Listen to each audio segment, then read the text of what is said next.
曾经是台南市政府上少年的副发言人林依婷，即届投入民进党南区甲安平区的议员初选，进前对着市长黄伟哲徛上街头来宣讲4个公投案，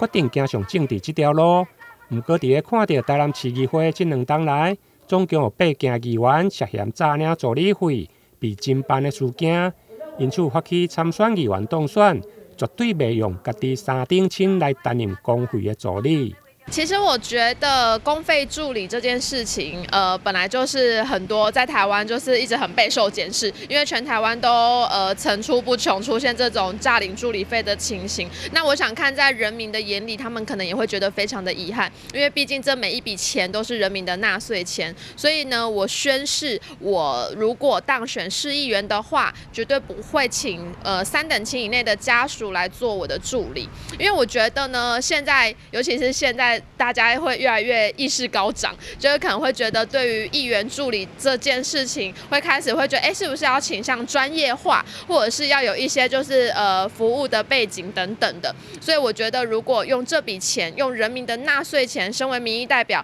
然后请一些相对专业背景的来做地方的在地服务，我想这个是会比较好的。伫林依婷的号召，民进党这位新人，包括大新营区的王宣茂。甲大北门区的谢淑凡，日前嘛聚集伫个议会广场进行宣誓，希望用行动力来争取党内提名，并且顺利当选。台南新闻引根采访报道。